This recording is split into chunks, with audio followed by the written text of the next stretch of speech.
સહજાનંદ સ્વામી મહારાજની જે ગણેશ ચતુર્થી ધૂન કરવામાં આવી હતી, જે ગુરુકુળમાં આપણે કરી, એ એડેન્ડમ કરું છું કારણ કે ટેપ નથી થયું. તો એ અમારે હિરેન અને જાસ્મીન એમના જે એન્ગેજમેન્ટ માટે જાસ્મીન અને ભારતીનો દીકરો છે, અમારો દીકરો, અને એના માટે ભગવાને એનું એન્ગેજમેન્ટ કરાવ્યું છે. તો મહારાજ એમનું સર્વ રીતે મંગલ કરીએ માટે કરીએ ધૂન. અને બીજી આપણે જે આફ્રિકાના કિંગ મોમ્બાસાના શ્રી હસમુખભાઈ કાનજીભાઈ ભુડિયા, જેમણે ભગવાનના ધામમાં ભજન કરતા ગયા, મહાન એકાંતિક ભક્ત હતા, ખૂબ જ ફિલોસોફિસ્ટ હતા. એમણે દરેક સંસ્થાઓમાં ખૂબ જ ભગવાનનું દાન આપ્યું છે, તેમજ ત્યાંના લોકલ લોકોને પણ દરરોજ સદાવર ચલાવતા હતા. આવા મહાન ભક્તને મહારાજના અક્ષરધામમાં સુખ આપે. એમના પિતા શ્રી કાનજીભાઈ અને એમના મોટા દાદા મોટા કાકા શ્રી કેશુભાઈ ભુડિયા પણ ત્યાં ગુરુકુળમાં ખૂબ જ આવતા.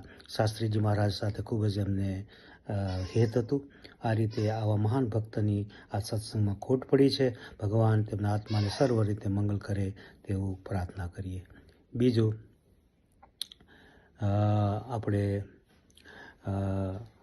શ્રી ભગત આનંદા ભગત એન્ડ્રુ સ્કોટ, એમની તબિયત જરા નબળી રહી છે, તો મહારાજ એમને સર્વ રીતે મંગલ કરે અને સારું કરે એવી પ્રાર્થના કરીએ. તેમજ તેમના વાઈફને પણ સર્જરી છે, તો એમને પણ મહારાજ સર્વ રીતે મંગલ કરે એવી ભગવાન સ્વામિનારાયણના ચરણમાં પ્રાર્થના. અને સહજાનંદ સ્વામી મહારાજની જય.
મહેશભાઈ ઘણા સમય આવ્યા છે, તો મહેશભાઈ